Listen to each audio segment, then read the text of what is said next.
Florida Congresswoman Laurel Lee. Laurel, thanks for joining us. We really appreciate it.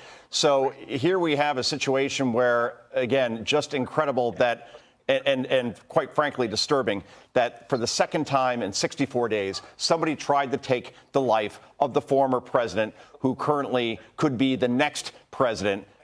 Your thoughts as far as, were there failures here? Is this the new normal? And what can we do to prevent this from happening again?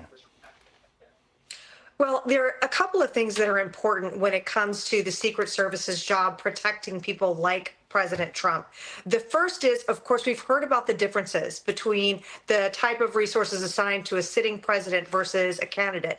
But there's a second piece that's very important, and that is that the Secret Service and law enforcement respond to the actual threat environment. So where a particular person, whether it is the sitting president or a candidate or another person that's a Secret Service protectee, is facing actual threats of a certain level, those resources increase. And that's clearly what we see here, that President Trump is under serious threat. This is the second now attempt in just a short span of time. And so it's evident that we need the highest level of resources assigned to be on his detail and protecting him.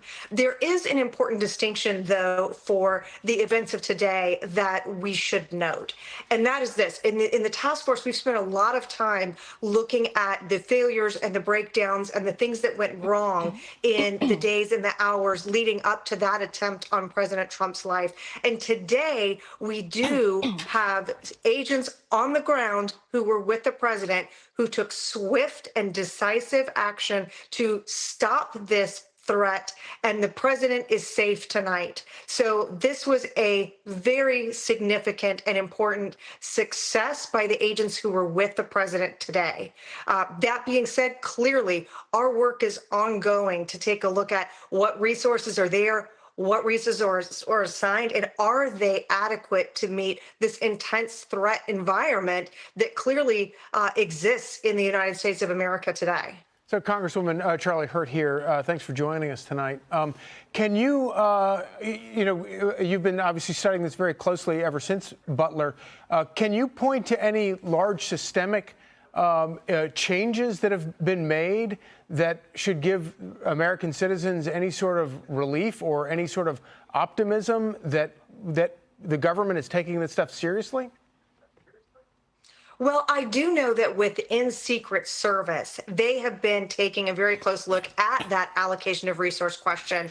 I do believe the level of resources and agents assigned to President Trump's detail has been increased. But the question that's more important is it enough? And it certainly doesn't appear so when we have a threat level that is this significant and this severe facing President Trump.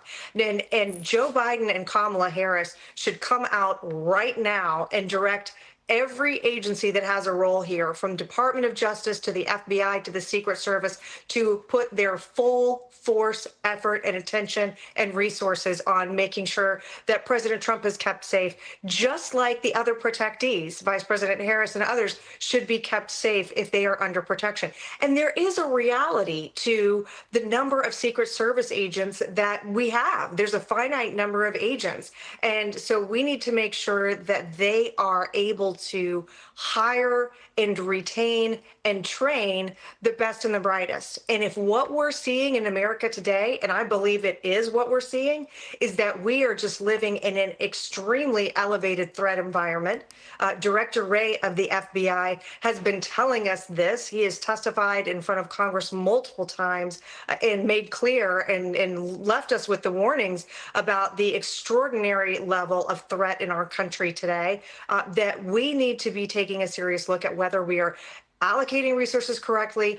Do we need more Secret Service agents? Do the ones that are there need more support? But whatever it is, it's time for the executive branch of our government to make crystal clear that that is their priority and that they are willing to do whatever it takes to keep President Trump safe while he is out on the campaign trail. Congressman Lee, one of the things that I found so frustrating since the first assassination attempt on the former President Trump is that a lot of the information we've been getting is through Congress, which is great, and whistleblowers that have been giving them information, instead of what we're still waiting for, which is this internal report from the Secret Service that may come out this week. Here we are. There's another assassination attempt against the former president, and I'm hoping that maybe answers come a little more swiftly. What do you expect to hear from investigators in these coming weeks? And can we put pressure on them to give the American people answers quicker? We're going to be 50 days from Election Day very shortly. And you're making such an important point, because transparency is one of the most critical things that we can provide for the American people right now. And that was a key difference between the Butler situation and today. It is a good thing that one of the first things that happened was law enforcement came forward, Secret Service, local law enforcement.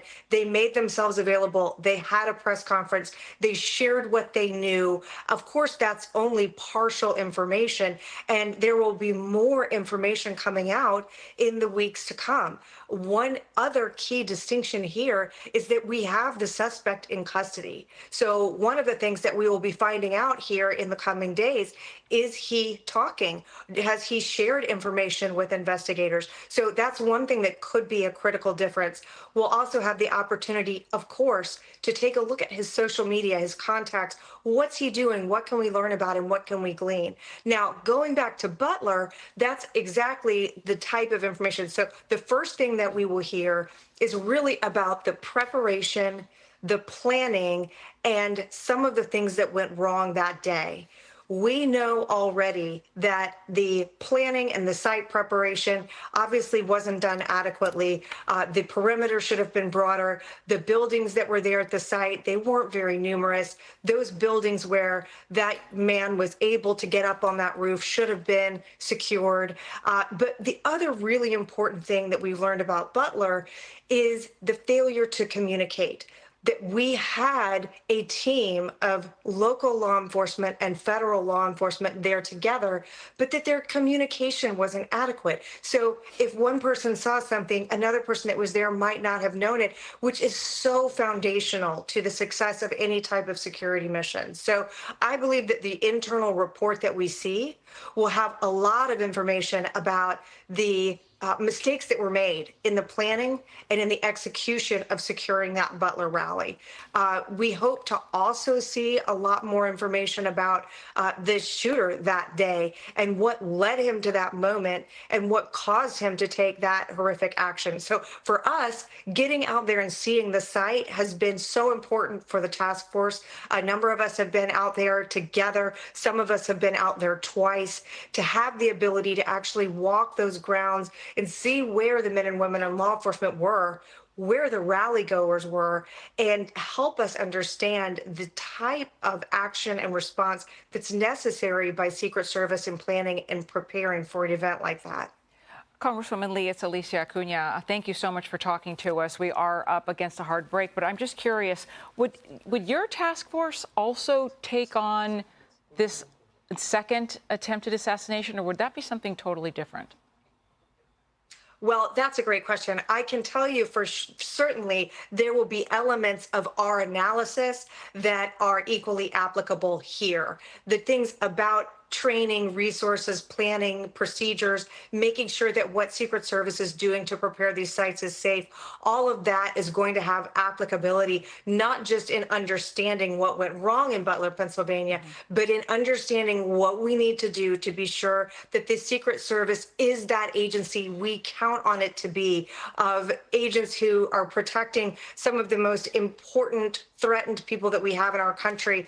So that report will certainly have bearing, not just on the investigation and transparency, but on where we go from here in keeping President Trump safe. Congresswoman Laurel Lee, you're doing important work. Thank you so much.